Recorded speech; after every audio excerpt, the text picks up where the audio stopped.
Welcome to சமையல் கனி. நம்ம இன்னைக்கு ஒரு ஹெல்த்தியான ஸ்வீட் ரெசிபி தாங்க செய்ய போகிறோம். இந்த ஸ்வீட் செய்யறதுக்கு சர்க்கரை வெல்லம் எதுவுமே சேர்க்க போகிறது இல்லைங்க. ஒரு 15 நிமிஷத்தில் சட்டுன்னு செய்யக்கூடிய ஒரு ஸ்வீட் ரெசிபி தாங்க பார்க்க போகிறோம். வாங்க வீடியோக்குள்ளே போகலாம். அதுக்கு முன்னாடி நம்ம சேனலை சப்ஸ்கிரைப் பண்ணலைன்னா சப்ஸ்கிரைப் பண்ணிக்கோங்க. பக்கத்தில் இருக்க பெல் ஐக்கானையும் ப்ரெஸ் பண்ணிக்கோங்க. வாங்க இந்த ஸ்வீட் எப்படி செய்கிறதுன்னு பார்க்கலாம். பேரிச்சம்பழத்தில் இருக்கிற விதையை நீக்கிட்டு 1 கப் அளவு போல் எடுத்திருக்கேன். நல்லா அழுத்தி விட்டு எடுத்திருக்கேன். இதோட அளவு பார்த்தீங்கன்னா 300 கிராம். அதே கப்பால் ஒரு அரை கப்பு போல் தண்ணி சேர்த்துக்கிறேன். சேர்த்துட்டு இப்போ இதை அரைச்சிட்டு வந்துடலாம். இப்போ இந்த மாதிரி அரைச்சாச்சு. இது அப்படியே இருக்கட்டும். ஒரு கடாய் வச்சுருக்கேன். கடாய் சூடாகட்டும். இதில் ஒரு 15 முந்திரி பருப்பும் ஒரு 15 பாதாம் பருப்பும் பொடியை கட் பண்ணிட்டு சேர்த்துக்கிறேன். நீங்கள் வேறு ஏதாவது நட்ஸ் வேணாலும் கூட சேர்த்துக்கலாம். இது ரெண்டுத்தையும் சேர்த்துட்டு 1 ஸ்பூன் நெய் சேர்த்துக்கிறேன். நெய் சேர்த்துட்டு பொன்னிறமாக வறுத்துக்கலாம். இப்போ பாதாமும் முந்திரியும் நல்லா வறுபட்டுருச்சு. அரைச்ச பேரிச்சம்பழ பேஸ்ட்டை இதோட சேர்த்துக்கிறேன்.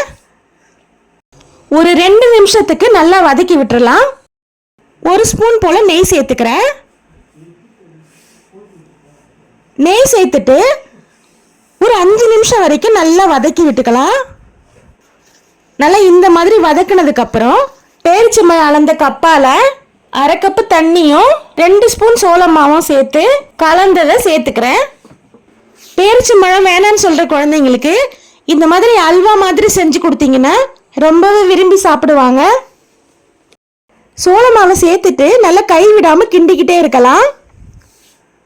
ஒரு 8 நிமிஷம் போல் நல்லா கிண்டி விட்டுக்கிட்டே இருங்க. இதோட கொஞ்சமாக ஏலக்காய் தூள் சேர்த்துக்கிறேன். இப்போ இன்னொரு ஸ்பூன் நெய் சேர்த்துக்கிறேன். இப்போ இதுக்கு நெய் பார்த்தீங்கன்னா மொத்தமே 3 ஸ்பூன் அளவு நெய் சேர்த்துக்கிறேன். நெய் சேர்த்துட்டு இப்போ நல்லா கிண்டி விட்டுக்கலாம். இந்த மாதிரி சுருண்டு வந்ததும் நான் ஏற்கனவே பிளேட்டில் நெய் தடவி வச்சுருக்கேன். இப்போ இதில் ஊற்றிடலாம். இந்த பிளேட்டில் ஊற்றிட்டு எண்ணெய் இல்லைன்னா நெய் சேர்த்து ப்ரெஸ் பண்ணி விட்டுக்கோங்க. ஒட்டாமல் இருக்கும். அதுக்காக தான் இந்த மாதிரி நல்லா தேய்ச்சி விட்டுட்டு ஒரு 1 ஹவர் கழித்து கட் பண்ணிக்கலாம். இப்போ 1 ஹவர் ஆயிடுச்சு. இப்போ இது நம்ம பீசஸாக கட் பண்ணிக்கலாம். இப்போ நான் கட் பண்ணிட்டேன். பாருங்கள் எவ்வளோ ஒரு சூப்பராக ரெடியாகி வந்திருக்குன்னு. நான் இந்த ஸ்வீட் செய்யறதுக்கு சர்க்கரை வெல்லம் எதுவுமே சேர்க்கலை.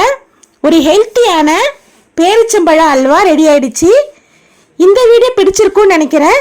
பிடிச்சிருந்ததுன்னா மறக்காமல் சமையல் கனி சேனலுக்கு சப்ஸ்கிரைப் பண்ணிக்கோங்க.